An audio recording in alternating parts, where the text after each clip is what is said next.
CNN has obtained new video of that drug raid last month at a South Carolina high school. The officers found no narcotics, but they did find some big legal problems. CNN's Gary Tuckman has the tape and the rest of the story. Put your hands on your head. You understand? Do not move. This is what happened at a South Carolina high school before the first bell rang. With some of their guns taken out of their holsters, police in Goose Creek, South Carolina, raided the Stratford High School looking for drugs. When this happened last month, authorities released this jumpy video from a security camera with no sound. But CNN has acquired higher quality video with the audio. Hands on your head. 107 students were detained, some with guns pointing at them, some with handcuffs, all told not to move. Think this is funny? I don't want to hear no talking. Many of the students cowered as the police dogs were brought in. When it was all over, no drugs were found. And now attorneys from 7 different law firms are filing a class action lawsuit, saying innocent students' rights were violated. The lawyers provided us this video after they say they requested it from police. What we saw on November 5th flashed across the televisions all across the nation were commando-style tactics that should be used in Baghdad, not in Goose Creek. We met with attorneys and some of the families filing suit. They say despite a high percentage of African-American students being detained, it's not a racial issue, just a rights issue. Danielle Flood is a sophomore. And I walked in the hallway, and this cop pointed a gun at me and told me to get down on the ground. And what were you thinking? I was shocked. I was dumbfounded. I didn't know what to think. So is Jake Lewis, the father of a 17-year-old at the school. After I viewed that video and I saw how they had abused those kids at that particular time, I told them that there was no way on this planet I was going to allow you to get away with this. Police said last month they had the school's permission to conduct the raid. Due to the fact that the police department had positive knowledge of the drug activity, the decision was made to enter the building in a tactical manner. The suit targets the school district, the police department, and the city, as well as individuals. The school district did not want to comment on camera about the lawsuit, but spokeswoman Pam Bailey did tell CNN off camera to let the process work, adding, "We have to let the facts speak for themselves." The lawsuit asks for monetary damages, but no specific amount is mentioned. But this is not just a story of civil action. The prosecutor says he's conducting an investigation of those who conducted the raid. Gary Tuckman, CNN, Goose Creek, South Carolina. That video you just saw was shot by police during a high school drug raid. And as you saw, the cops stormed the building with guns drawn, ordering the students around. Now the head of the school district is apologizing. Gary Tuckman is in Goose Creek, South Carolina with the latest. Gary, what can you tell us? Rudy, hello to you. The school superintendent is saying he did not know about this controversial drug raid beforehand, but he is telling us today he is sorry and that it won't happen again, even as his school board and others are being sued and being investigated. This video shot by police of the controversial high school drug raid was kept under wraps until it was acquired by CNN on Tuesday. Even the boss of the school system says he hadn't seen it until we showed it to him. So now that you're seeing this for the first time, how hard is it to see them? It bothers me greatly. It's just so unusual and something that I've never seen before.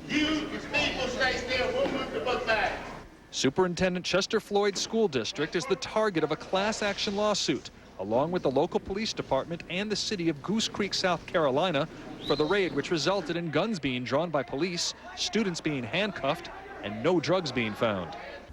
Are you sorry about it? I'm very sorry that it happened. 107 students who were at the Stratford High School before classes began were detained in the hallway. The principal had asked for police assistance because he said there had been reports of drug-related activity in the area where the raid took place. Students watched warily as a barking police dog sniffed around and tossed some of their book bags. I don't think any of our school officials thought that there would be any guns that would be drawn. So why were they? Police did not want to say much, but did say off camera, "We would like to respond, but our hands are tied because it's an ongoing investigation." The superintendent wasn't as shy. Whether or not it's legal and right is for someone else to decide, but I'm sorry that it happened, and I don't think there's any any likelihood or possibility that that particular method of operation will be used in Berkeley County schools ever again.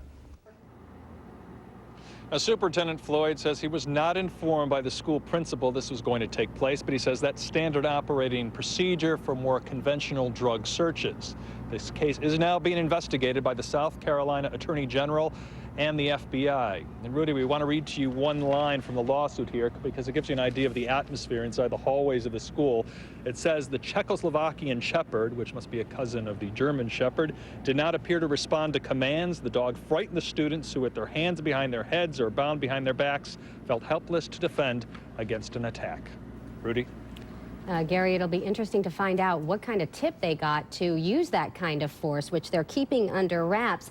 But there are reports that some racial profiling may have been involved because so many of the students are African American. Is there any truth to that?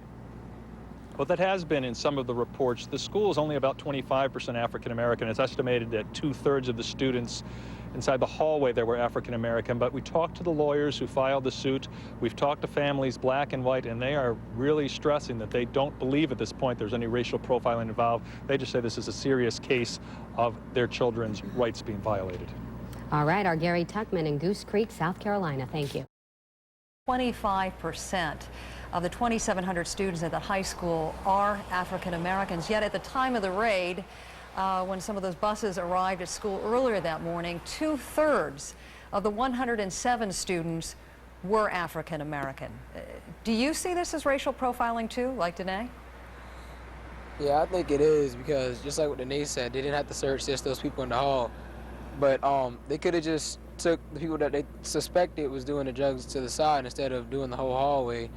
So yeah, I think it is racial profiling in this case. Denise, we're going to bring you into the picture now. We want to look at some of the statements from the high school district. The first regarding the principal, George McCracken, saying although he and members of his staff were involved in planning the search, he was not made aware by the Goose Creek Police Department that any officers would enter the building with drawn weapons. And then the district went on to say the district regrets any negative perceptions in reference to this incident. We are adamant that facts rather than emotion and perception define the actions of November 5th.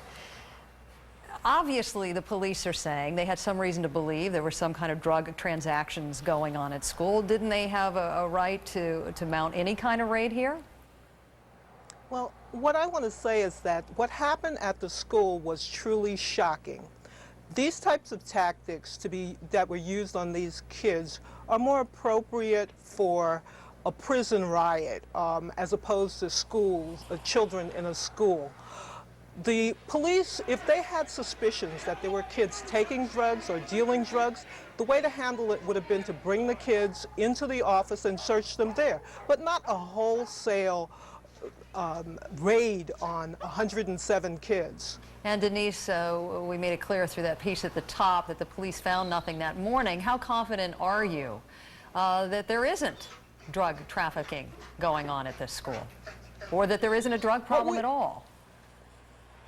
What we know is that our plaintiffs were some of the ones that were really harmed by this, harmed in a much more substantial way than many of the kids. They were children that were taken from the cafeteria and brought into the hallway and handcuffed. We know that those children were not involved in drugs, and we don't want to see this type of tactic ever used on any kids in any schools in South Carolina or anywhere in America. That's what our lawsuit is all about. But Denise, do you have reason to believe that there were other students at the school involved either in trafficking or the use of drugs? We have no evidence of that. And if in fact they had that evidence, they should have gone after the students that were involved in drugs, not all of the students that arrived on the early buses. We are going to end our conversation there. Thanks to Danae Dykes, Carl Alexander in Charleston, and Denise Williams in Columbia, South Carolina.